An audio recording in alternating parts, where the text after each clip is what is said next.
ठीक है, मतलब conjugation in the sense double bond pi sigma bond pi bond sigma bond pi bond sigma bond pi bond sigma bond, मतलब ऐसे चलेगा alternate double bond and single bonds. ठीक है, मतलब double bond sigma bond double bond sigma bond, ये double bond positive charge single मतलब positive charge और with lone pair of electron with negative charge उनको हम as a double single bond में ही count करेंगे, क्योंकि वो डिलोकलाइजेशन के अंदर पार्टिसिपेट करते हैं, कॉन्जुगेशन के अंदर पार्टिसिपेट करते हैं। ओके, अब हम चलते हैं नेक्स्ट टॉपिक के ऊपर। नेक्स्ट आपका टॉपिक है एन्यूलिन, ANNULENS। ठीक है, एन्यूलिन्स चैप्टर एरोमेटिसिटी का ही सेकंड टॉपिक है एन्यूलिन। जेनेटिक एन्यूलिन्स क्या होते हैं? एन्यूलिन्स एक मोनोसाइक्लिक कंपाउंड होंगे, मोनोसाइक्लिक मतलब एक साइकिल हो गए, मोनोसाइक्लिक कंपाउंड्स। ठीक है, इनका जो जनरल फार्मूला होता है वो होगा CH डबल बॉन्ड CH, ऐसे एक रिंग चलती जाएगी, साइकिल बनाएगी, मतलब ये वाली यूनिट तो होगी कॉमन, वो एक रिंग की फॉर्म में चलती जाएगी। और जहाँ पे ये N है ना, वो N नंबर ऑफ स्टार्ट होंगे 2 से, 2 3 4।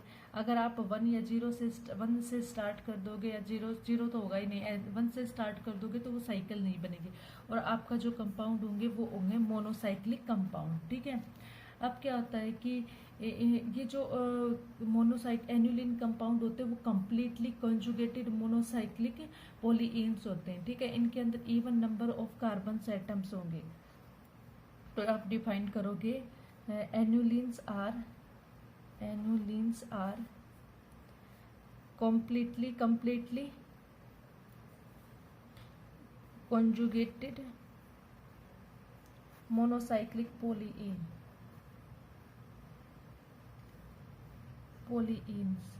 ठीक है, with even number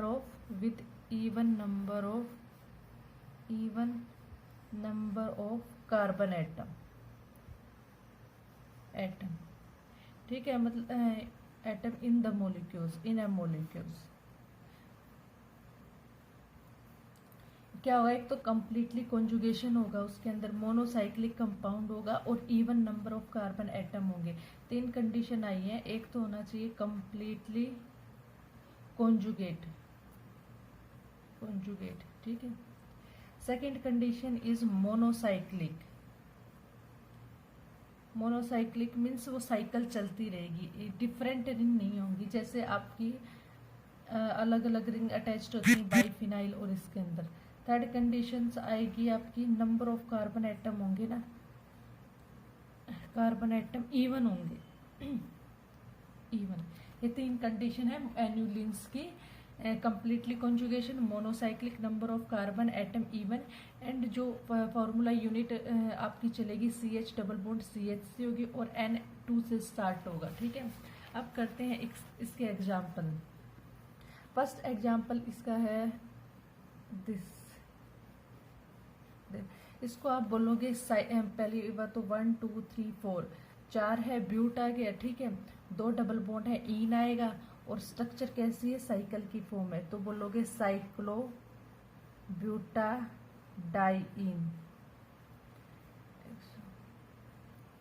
साइक्लोब्यूटाडाइइन।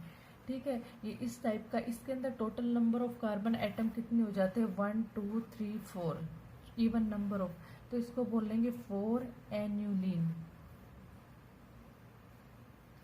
Second benzene 1 2 3। ठीक है, अब इसको बोलते हो आप बेंजीन ही, और 1 2 3 4 5 6 नंबर ऑफ कार्बन एटम है, तो इसको बोलोगे सॉरी एन्यूलिन।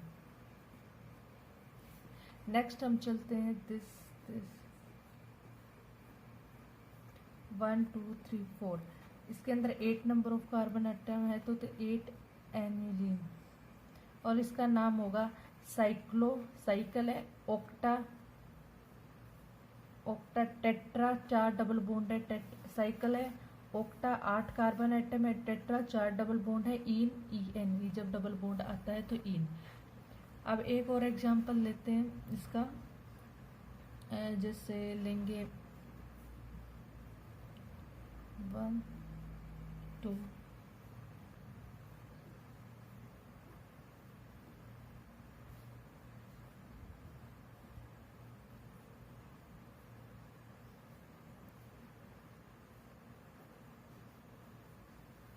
दिस, यहाँ पे double bond, single bond, double bond,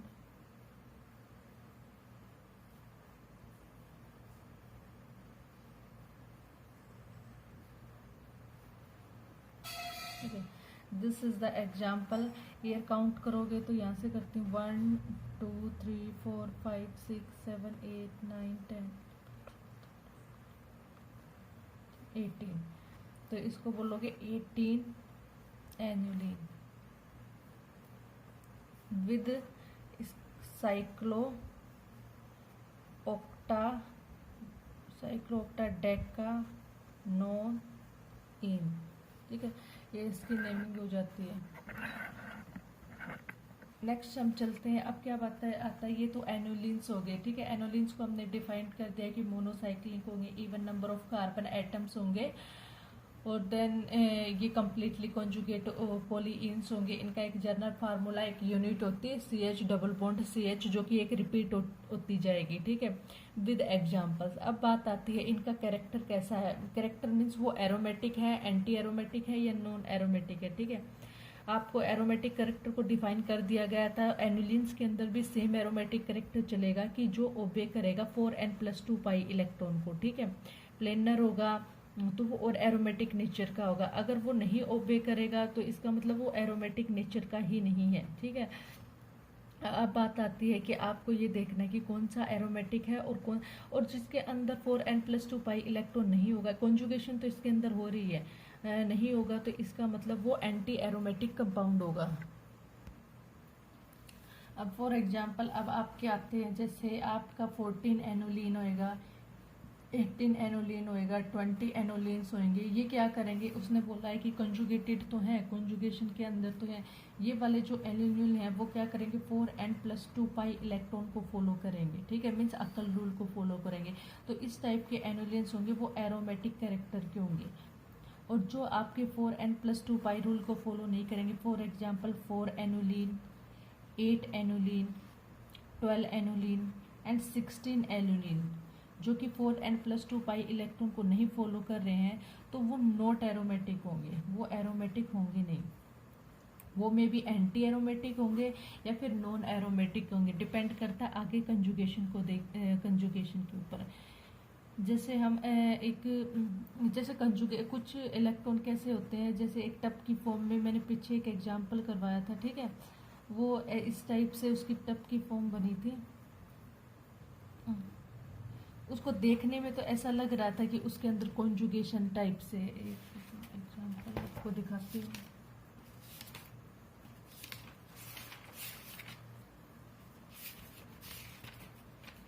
for example ये वाला एग्जांपल है, इसको देखने में तो ऐसा लग रहा था कि इसके अंदर कॉन्जुगेशन होती है, जैसे 2 2 2 2 ऐसे करके 8 पाई इलेक्ट्रॉन, ठीक है। अब इसके अंदर कॉन्जुगेशन होगा ये यहाँ पे, ये यहाँ पे, बट इसकी स्ट्रक्चर ऐसी होती है, तो वो आपको थोड़ा सा ध्यान रखना पड़ेगा। साइक्लोऑक्टाटेट्राइन की जो स्ट्रक्चर होगी वो टप लाइक स्ट्रक्चर होती है। इसकी वजह से क्या होगा कि इसके अंदर डिलोकेलाइजेशन ऑफ इलेक्ट्रॉन नहीं होगा, वो मैं आपको प्रीवियस लेक्चर में बता चुकी हूँ। तो वो कंपाउंड क्या होंगे, वो नॉन एरोमेटिक में चले जाएंगे। कुछ एंटी एरोमेटिक जिसके अंदर कॉन्जुगेशन होगा एंटी एरोमेटिक कंपाउंड में, एंड कुछ चले जाएंगे नॉन एरोमेटिक कंपाउंड्स के अंदर, नॉन एरोमेटिक कंपाउंड्स, ठीक है। डिपेंड करेगा उस मॉलिक्यूल्स के ऊपर। अब क्या थी, कुछ स्ट्रक्चर्स क्या होती थी आपके कंपाउंड की फॉर्म में, मॉलिक्यूल्स के फॉर्म में एरोमेटिक कैरेक्टर की नहीं होती, बट जब वो किसी के साथ रिएक्शन करके लोन पेयर ऑफ इलेक्ट्रॉन दे देती हैं या ले लेती हैं तो एरोमेटिक कैरेक्टर बना देते हैं। जैसे फॉर एग्जांपल आपका ये वाला कंपाउंड था जो अभी हमने लिया था, दिस यहाँ पे था, इसकी टब लाइक स्ट्रक्चर थी और ये नॉन एरोमेटिक कंपाउंड था। जब इसकी पोटाशियम साल्ट के साथ रिएक्शन करवाई जाती है तो यहाँ पे इसके 2 2 4 2 6 2 8 8 पाई इलेक्ट्रॉन बन जाते थे, और डिलोकेलाइजेशन 8 पाई इलेक्ट्रॉन आपका may be anti aromatic may be non aromatic, but delocalization of electron पे डिपेंड करता था। इसकी स्ट्रक्चर टब लाइक थी तो उसके अंदर इसका डिलोकेलाइजेशन नहीं हो रहा था तो इसको नॉन एरोमेटिक में डाल दिया था।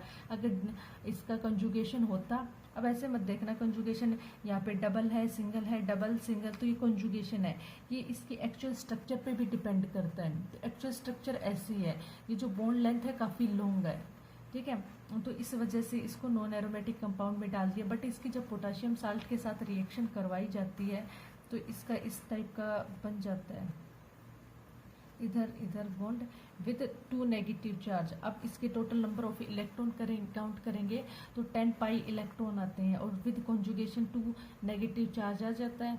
तो 10 पाई इलेक्ट्रॉन आने की वजह से ये एरोमेटिक कंपाउंड में आ जाता है, एरोमेटिक, ठीक है। ये क्या था, इधर नॉन एरोमेटिक कंपाउंड, इधर एरोमेटिक कंपाउंड। अब मैंने आपको बताया था कि जो स्टेबिलिटी कैसे डिपेंड करती है कि सबसे ज़्यादा स्टेबल होगा aromatic compound, then non aromatic compound, then anti aromatic compound, anti aromatic compound. ये कंडीशन चलती है अकॉर्डिंग टू स्टेबिलिटी, सबसे लो एनर्जी एरोमेटिक की, देन नॉन एरोमेटिक की, सबसे हाई एनर्जी एंटी एरोमेटिक की। जिसकी सबसे हाई एनर्जी होती है वो हाईली अनस्टेबल होगा, ठीक है। अब ये कंपाउंड क्या हुआ, जैसे ये रिएक्शन ऐसे प्रोसीड कर रही है, नॉन एरोमेटिक कंपाउंड से एरोमेटिक बन रहा है, मीन्स अनस्टेबल कंपाउंड से स्टेबल की फॉर्मेशन हो रही है। तो क्या होता है कि आप नॉन एरोमेटिक कंपाउंड से एरोमेटिक बन जाएगा क्योंकि अनस्टेबल से स्टेबल की फॉर्म होगी। एंटी एरोमेटिक कंपाउंड से नॉन एरोमेटिक बन जाएगा, एंटी एरोमेटिक कंपाउंड से नॉन एरोमेटिक बन जाएगा। पर कभी ये नहीं होता कि नॉन एरोमेटिक कंपाउंड से नॉन एरोमेटिक या एंटी एरोमेटिक बने, क्योंकि स्टेबिलिटी, कोई भी कंपाउंड अपनी स्टेबिलिटी लूज करके अनस्टेबल स्टेट में नहीं जाता है, ठीक है। तो जब भी आप रिएक्शन देखोगे ऑर्गेनिक केमिस्ट्री के अंदर वो जो साइक्लिक सिस्टम से, तो आप पहले अगर एरोमेटिसिटी चेक करोगे रिएक्टेंट की एंड प्रोडक्ट की, अगर प्रोडक्ट की जो सिचुएशन है वो एरोमेटिक है और रिएक्टेंट की नॉन एरोमेटिक की है तो दैट रिएक्शन इज फिजिबल, मतलब वो रिएक्शन होगी। अगर उल्टा है, यहाँ पे अगर ये मैं रिएक्शन ऐसे करूँ, यहाँ पे एरोमेटिक है यहाँ पे नॉन एरोमेटिक है, मतलब पहले कंपाउंड स्टेबल था अब अनस्टेबल होगा, तो ये रिएक्शन फिजिबल नहीं होती है, ठीक है। अब हम चलते हैं इसी चैप्टर के सेकंड पार्ट के ऊपर, विच इज एरीन। इस पहले वाले के अंदर हमने पढ़ा था बेंजीन्स एंड जितने भी साइक्लो एरोमेटिक कंपाउंड्स होते हैं उनकी स्टेबिलिटी एंड कुछ अलग टाइप्स के कंपाउंड, डेट इज एन्यूलिन। इस चैप्टर के अंदर हम पढ़ेंगे जो बेंजीन है साइक्लिक कंपाउंड है उसकी रिएक्शंस कैसी होती हैं, वो कैसे रिएक्ट करता है, वो किस टाइप की रिएक्शंस देता है, ठीक है। और उसके ऊपर जो ग्रुप अटैच्ड होते हैं वो एक्टिवेटिंग है या डीएक्टिवेटिंग है, ठीक है। वैसे इस चैप्टर के अंदर आपको कुछ बातें याद करने की जरूरत है, मतलब याद करने की नहीं, दिमाग में रखने की जरूरत है, पूरा चैप्टर बड़ा इजीली हो जाता है, ठीक है। फर्स्ट ऑफ ऑल बेंजीन के बारे में, क्योंकि सारी रिएक्शन बेंजीन के ऊपर ही चल रही है। तो benzene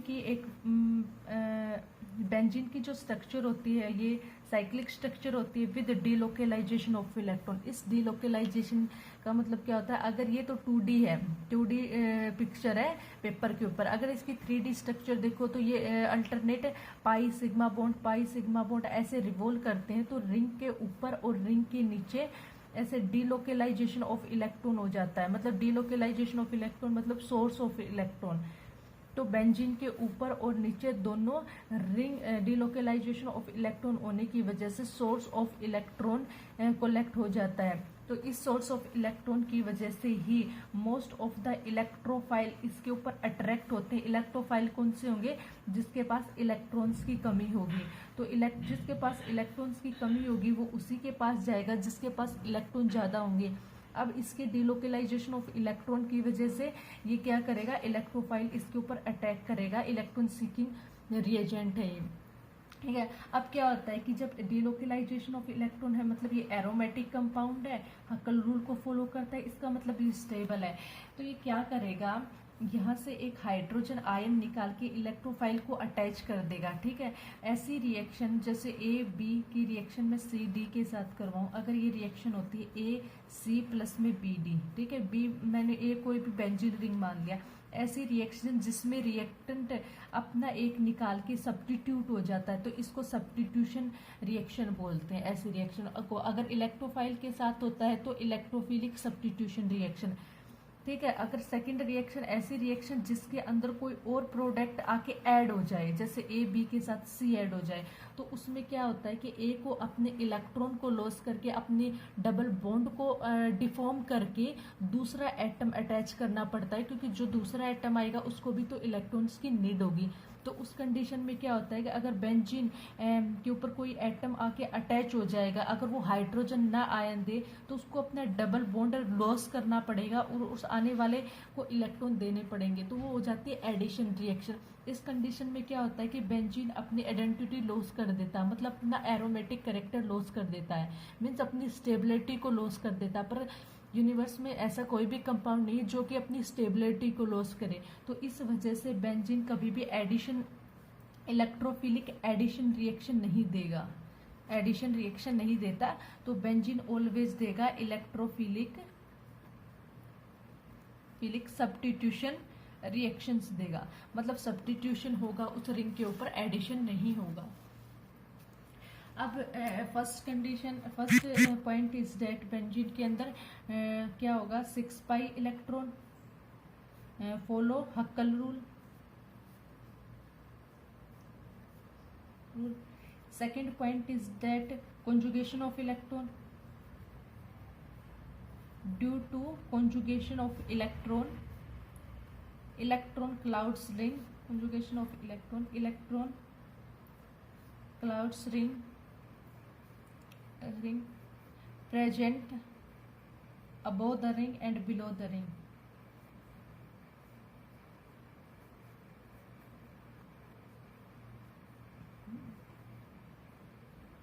Third point, which is source of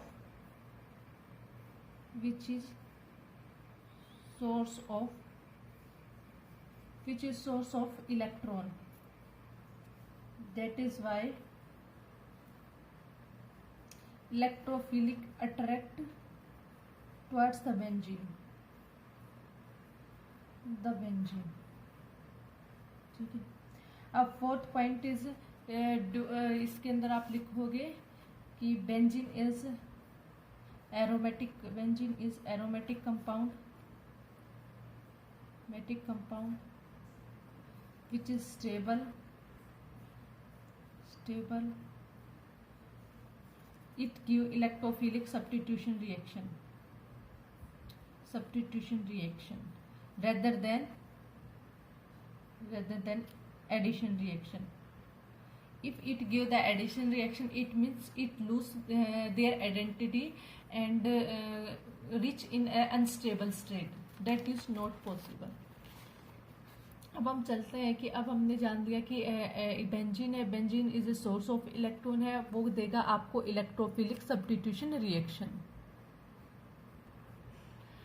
अब आता है कि इसके अंदर आपको करना है यूनिट के अंदर, जैसे बेंजीन का आ गया, वो देगा इलेक्ट्रोफिलिक सब्स्टिट्यूशन रिएक्शन। इसकी इलेक्ट्रोफिलिक सब्स्टिट्यूशन रिएक्शन अलग अलग कंपाउंड्स के साथ करवानी है।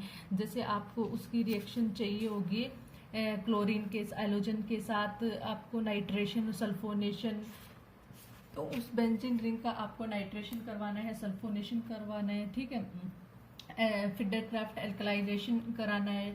तो मतलब अलग अलग रिएजेंट डाल के आपको उनका इलेक्ट्रोफिलिक सब्स्टिट्यूशन देखना है, ठीक है। तो फर्स्ट ऑफ ऑल वो मैकेनिज्म करने से पहले हम एक जनरल पैटर्न कर लेते हैं उस मैकेनिज्म का, और उसके अंदर रिएजेंट अलग करते जाएंगे, बाकी मैकेनिज्म सबका सेम हो जाएगा।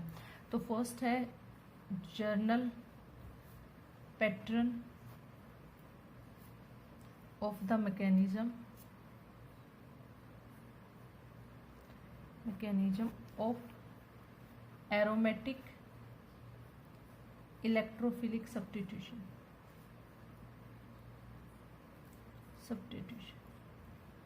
ठीक है। अब फर्स्ट ऑफ ऑल वहीं एक हम जर्नल सी इंट्रोडक्शन दे चुके हैं कि जो बेंजीन होगा वो इलेक्ट्रोफिलिक सब्स्टिट्यूशन रिएक्शन देगा, क्योंकि उसके above and below the pi electron का क्लाउड्स होता है which is a good source of the electron, तो इलेक्ट्रोफाइल उसके ऊपर अट्रैक्ट करेगा। ठीक है, वो वाली थ्योरी 2-4 लाइन ऊपर आप लिखोगे। तो फर्स्ट इसके 3 स्टेप होंगे। फर्स्ट के अंदर होगा जर्नेशन ऑफ इलेक्ट्रोफाइल, मतलब आपको इलेक्ट्रोफाइल जनरेट करना है, मतलब ऐसा एलिमेंट जनरेट करना है जिसके पास सीकिंग ऑफ इलेक्ट्रॉन हो, तो जनरेशन ऑफ इलेक्ट्रोफाइल।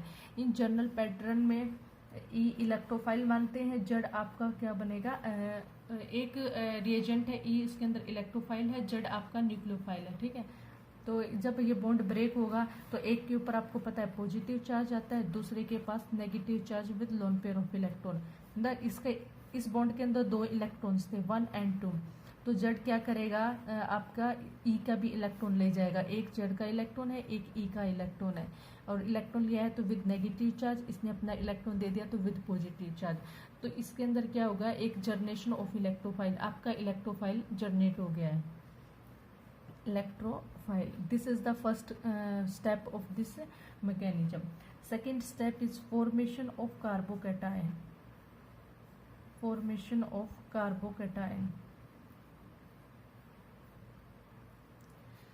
इस स्टेप के अंदर क्या होगा कि एक जो आपकी बेंजीन की रिंग है जिसके ऊपर हम पूरा चैप्टर पढ़ रहे हैं वो होगी, वो इलेक्ट्रोफाइल होगा। ठीक है, ये इलेक्ट्रोफाइल अटैक करेगा इसके ऊपर, तो इलेक्ट्रोफाइल वहाँ अटैक होगा जहाँ पे सोर्स ऑफ इलेक्ट्रॉन होगा। ठीक है, तो इस प्रोसेस में चलेगी।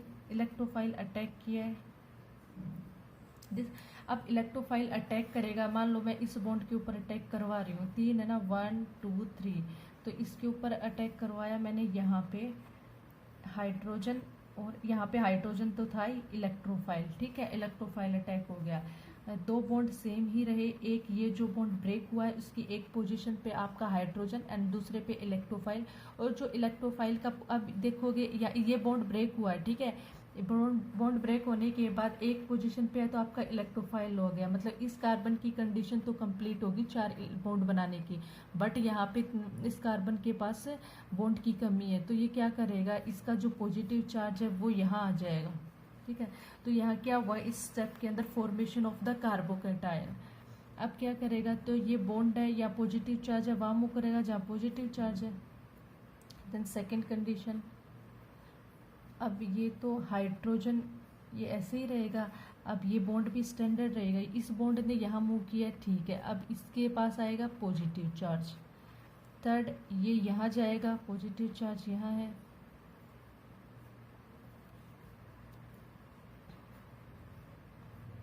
यहाँ पे आपका हाइड्रोजन, यहाँ पे इलेक्ट्रोफाइल, ये पे बॉन्ड स्टैंडर्ड, देन ये यहाँ गया तो दिस ये यहाँ पे आ गया पॉजिटिव चार्ज, मतलब पॉजिटिव चार्ज या इस पोजीशन पे भी रिवॉल्व कर गया, इसके ऊपर भी और इसके ऊपर भी। देन टोटल ओवरऑल कंडीशन क्या बनती है,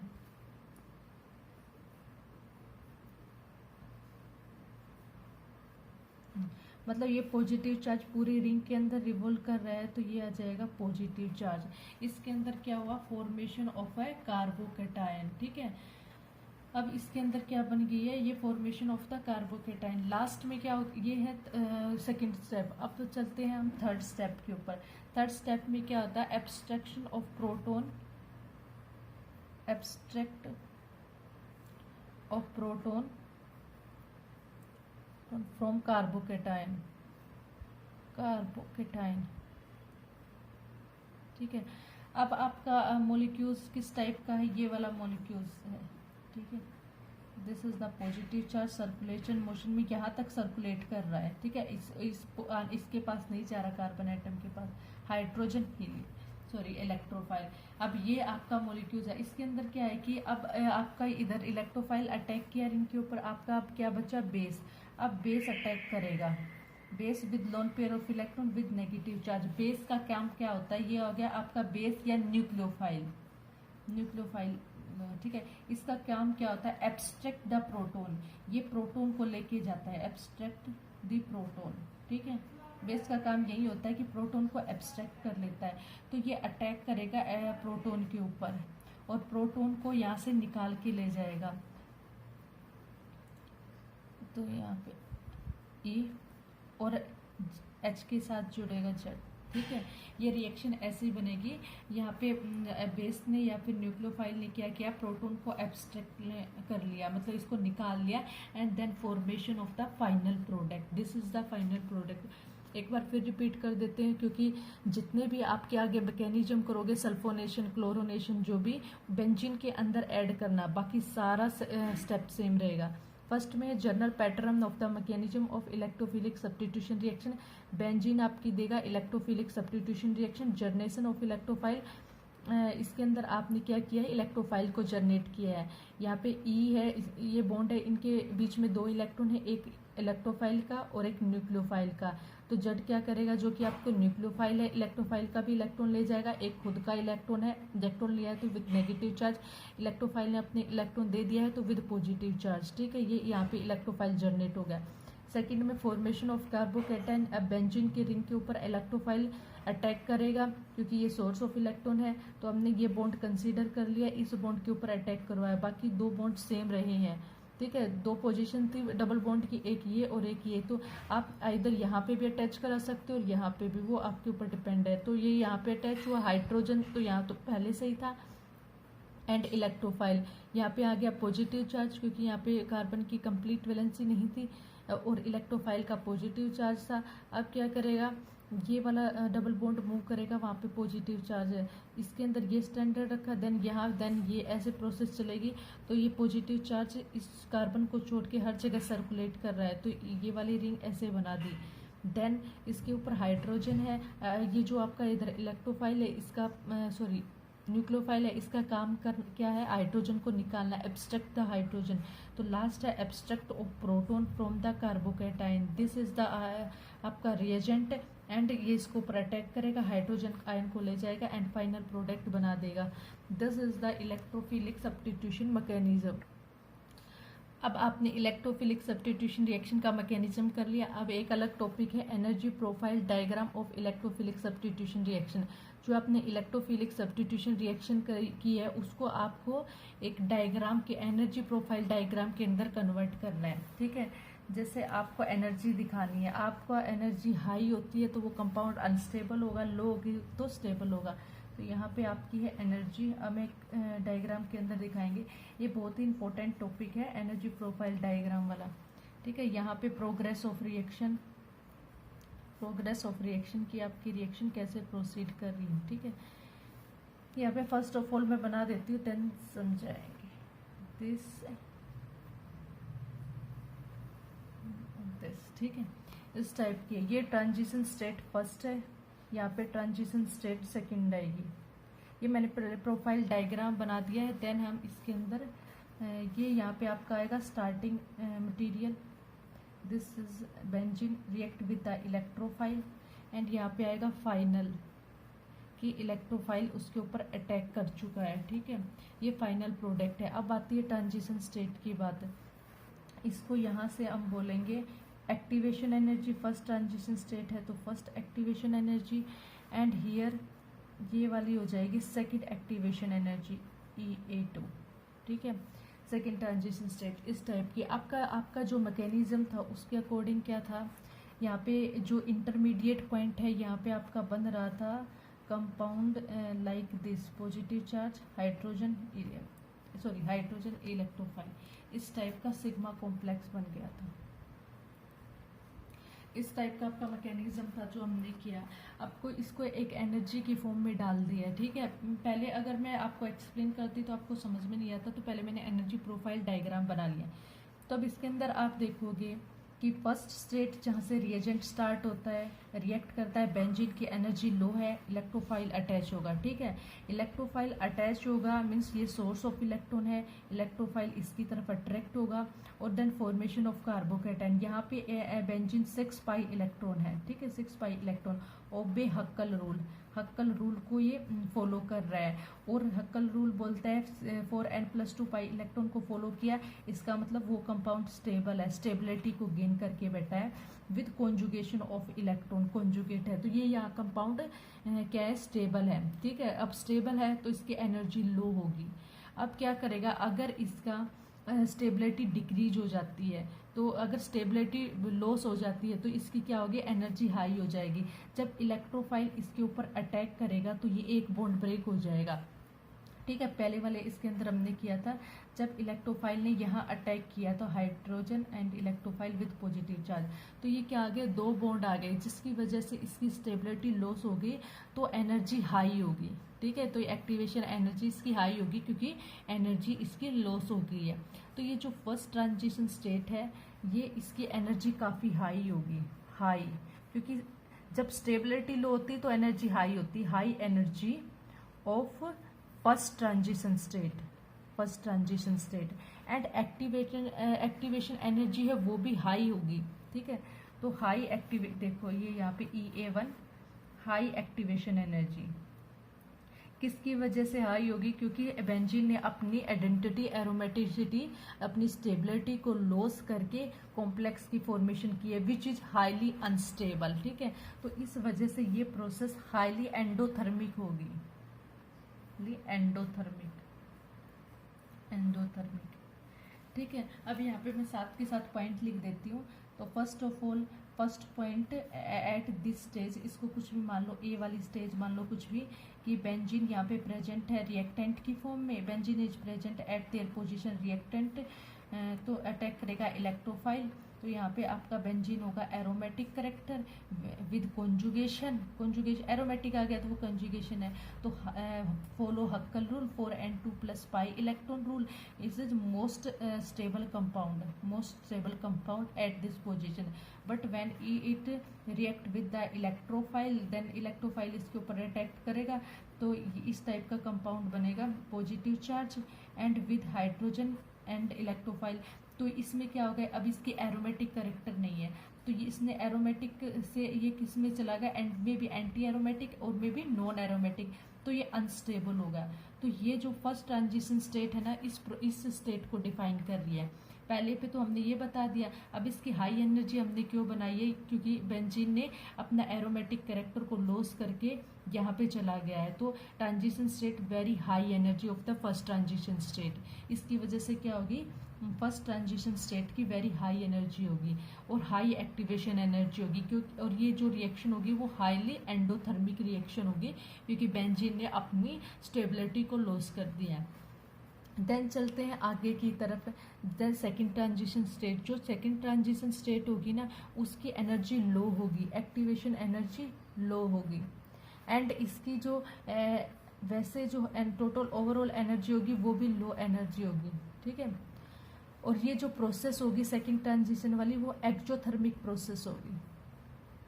किस वजह से, यहाँ पे आपका क्या आ गया, benzene in A unstable state, तो अब क्या हो गया, बेंजीन अनस्टेबल स्टेट से स्टेबिलिटी को गेन कर रहा है, मतलब जो आपका इलेक्ट्रोफाइल अटैक किया हुआ था ठीक है, ऐसे करके अब उसके ऊपर क्या करेगा, न्यूक्लियोफाइल अटैक करेगा और प्रोटॉन को ले जाएगा और फॉर्मेशन कर देगा इस टाइप के कंपाउंड की, मतलब डीलोकेलाइजेशन ऑफ इलेक्ट्रॉन, इसके सारे बॉन्ड इसके पास आ गए हैं। ठीक है, डीलोकेलाइजेशन ऑफ इलेक्ट्रॉन, तो अनस्टेबिलिटी से जब स्टेबिलिटी को गेन करेगा तो उसकी एनर्जी लो हो जाएगी और जो प्रोसेस होगी वो एक्सोथर्मिक प्रोसेस हो जाएगी। ये था आपका energy profile diagram of electrophilic substitution. एक बार फिर रिपीट कर देते हैं, जो इलेक्ट्रोफिलिक सब्स्टिट्यूशन रिएक्शन है उसको हमने एनर्जी के अंदर एनर्जी की फॉर्म में डिफाइन किया है। यहाँ पे एनर्जी, यहाँ पे प्रोग्रेस ऑफ रिएक्शन, यहाँ पे स्टार्टिंग रिएजेंट बेंजीन रिएक्ट करेगा इलेक्ट्रोफाइल के साथ, ये एरोमेटिक करेक्टर को ये अपनी स्टेबिलिटी को लॉस नहीं करता, बट जब हम इसकी रिएक्शन करा देते हैं तो यहाँ पे इसकी एरोमेटिसिटी लॉस हो जाती है। जब एरोमेटिसिटी स्टेबिलिटी लॉस होगी तो हाई एनर्जी चली जाएगी, तो हाई एनर्जी होगी फर्स्ट ट्रांजिशन स्टेट की।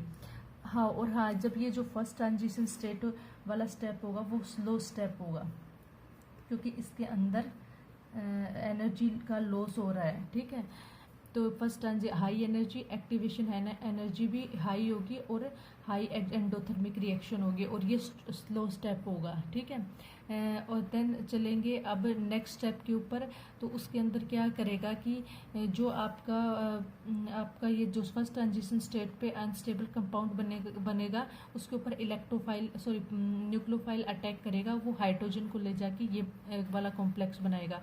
तो सेकंड में क्या हुआ, आप अनस्टेबिलिटी से अनस्टेबिलिटी से स्टेबिलिटी की तरफ जा रहे हो तो इसकी एक्टिवेशन एनर्जी भी लो हो जाएगी, टोटल ओवरऑल एनर्जी भी लो हो जाएगी, और ये जो होगी एक्सोथर्मिक होगी, और ये फास्ट रिएक्शन होगी, ये ट्रांजिशन स्टेट फास्ट होगी, क्योंकि आप अनस्टेबिलिटी से स्टेबिलिटी की तरफ जाते हो तो वो रिएक्शन फास्ट होगी, बट स्टेबिलिटी से अनस्टेबिलिटी की तरफ जाओगे तो वो रिएक्शन स्लो होगी। तो फाइनल प्रोडक्ट यहाँ बन जाएगा। This is the energy profile diagram of electrophilic substitution reaction. Here लिख रहे हैं हम ट्रांजिशन, याद करने के लिए ट्रांजिशन स्टेट फर्स्ट के बारे में यहाँ पे आएगा लॉस ऑफ स्टेबिलिटी, ठीक है। सेकेंड प्रोसेस बी पॉइंट लिखेंगे endothermic, highly endothermic reaction. C point में हम लिखेंगे यहाँ पे high activation energy, total overall energy of the transition state is high energy, transition state की हाई एनर्जी, ठीक है। फर्स्ट पॉइंट इज ये जो प्रोसेस होगी स्टेबिलिटी से अनस्टेबिलिटी की तरफ, वो होगी slow process. Then transition state 2, first point is gain move towards the move, यहाँ पे इसने ना स्टेबिलिटी गेन नहीं की है but move towards the stability की तरफ मूव कर रहा है, तो ये जो प्रोसेस होगी वो एक्सोथर्मिक प्रोसेस होगी,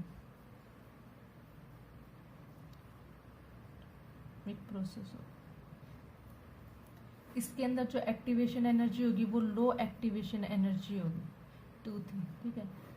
फोर्थ पॉइंट इज इसकी एनर्जी लो होगी क्योंकि ये दोबारा से एरोमेटिक कंपाउंड बन रहा है। थर्ड पे ये जो प्रोसेस होगी फास्ट होगी, फास्ट प्रोसेस। ये जो पॉइंट है जो आपको याद रखने हैं और उसी कंसेप्ट के अंदर आपको इंसर्ट करने हैं। अब नेक्स्ट स्टेप के ऊपर चलते हैं, जैसे हमने किया था इलेक्ट्रोफिलिक सब्स्टिट्यूशन रिएक्शन। तो फर्स्ट है mechanism of some aromatic substitution reaction. तो इसके अंदर फर्स्ट जो रिएक्शन है वो हमने करनी है, इसका हेलोजनेशन। बेंजीन की रिंग रिएक्ट करेगा क्लोरीन के साथ, then formation of the chlorobenzene, here chlorobenzene with releasing of the HCl gas. ये रिएक्शन है, हमने इसका मैकेनिज्म करना है, ठीक है। मैकेनिज्म होगा आपका 3 प्रोसेस से। फर्स्ट प्रोसेस के अंदर जो होगा वो होगा generation of the electrophile.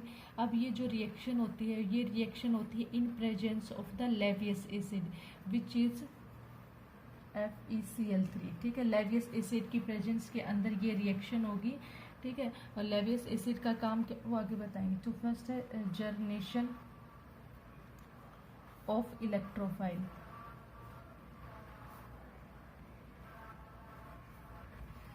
This reaction is occur in presence of the Lewis acid. अब लुईस एसिड में क्या करेगा कि इसके अंदर भी हेलोजन एटम है एंड इसके अंदर भी हेलोजन एटम है, तो ये वाला रिएजेंट लेवियस एसिड के साथ रिएक्ट करके क्या करेगा, तो इधर क्लोरीन विद क्लोरीन और FeCl3 ऐसे, ठीक है। इसमें क्या होगा, स्लाइटली नेगेटिव पॉजिटिव चार्ज, इधर स्लाइटली नेगेटिव चार्ज, ये अपने इसके इलेक्ट्रॉन्स को अपनी तरफ अट्रैक्ट करे, ठीक है। अब ये क्या करेगा, जो लेविस एसिड था फेरिक क्लोराइड, इस हैलोजन के साथ कॉम्प्लेक्स की फॉर्मेशन करेगा और इसको हाईली पोलराइज्ड कर देगा। पोलराइजेशन का मतलब कोई कंपाउंड जैसे AB है, ठीक है। AB अब इसके इलेक्ट्रॉन को खींचने की कितनी पावर रखता है, तो उसको स्लाइटली पॉजिटिव बना देगा और उसको स्लाइटली नेगेटिव बन जाएगा। कंप्लीटली इलेक्ट्रॉन को नहीं खींच रहा है, स्लाइटली, तो इसको पोलराइज कर देगा। पोलराइजेशन के ऊपर जो क्लोरीन को बना देगा इलेक्ट्रोफाइल थ्रू, ठीक है, और खुद बनेगा ये विद नेगेटिव चार्ज गेन करेगा, ठीक है। ये यहाँ पे क्या हो गया, इसने क्या किया, इलेक्ट्रॉन को अट्रैक्ट किया, खुद पॉजिटिव क्लोरीन को बनाया, यहाँ पे पॉजिटिव चार्ज, यहाँ पे नेगेटिव चार्ज, ये इलेक्ट्रोफाइल की फॉर्म में जनरेट हो गया। अब ये इलेक्ट्रॉन बेंजीन के जो डिलोकलाइजेशन ऑफ इलेक्ट्रॉन है ना, डबल बॉन्ड, उनके ऊपर अट्रैक्ट करेगा। तो उसके अंदर उस कंडीशन में क्या बनेगा, फॉर्मेशन ऑफ कार्बोकेटायन। तो second is formation of carbocation. अब बेंजीन की रिंग सेम, ठीक है, यहाँ पे double bond single double single react with chlorine, आपका था FeCl3, यहाँ पे स्लाइटली पॉजिटिव, यहाँ पे नेगेटिव चार्ज, ठीक है। अब क्या करेगा, ये जो कहाँ अटैक करेगा, इसके ऊपर पॉजिटिव वाला पार्ट, देन चलेंगे ऐसे। अब आपको बताया था एनर्जी प्रोफाइल डायग्राम में, यहाँ पे बेंजीन अपनी आइडेंटिटी लॉस करके, अपनी एरोमेटिसिटी, अपनी स्टेबिलिटी लॉस करके अनस्टेबल बन रहा है, तो वो प्रोसेस क्या होगी, स्लो प्रोसेस। और आपको पता है जो स्लो प्रोसेस होती है वही रेट डिटरमिनिंग स्टेप होता है, ठीक है, डिटरमाइनिंग स्टेप होगा। तो ये रिएक्ट करेगा इधर, ये ऐसे ही चलते हैं प्रोडक्ट की फॉर्मेशन। देन हियर यहाँ पे आपका अटैच कर देते हैं हाइड्रोजन, जैसे कि आपने जनरल मैकेनिज्म किया था, क्लोरीन या पॉजिटिव चार्ज, ये यहाँ मूव करेगा।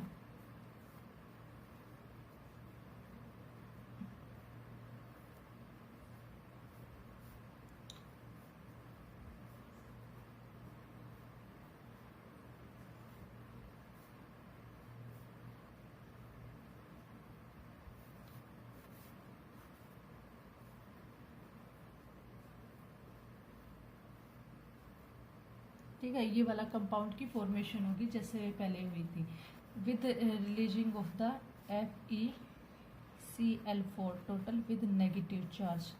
Then third step is abstract of proton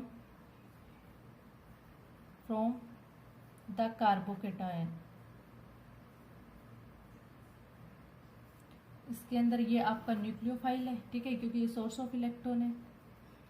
इसमें हाइड्रोजन, इसकी रिएक्शन करवाइए FeCl4 which is a nucleophile.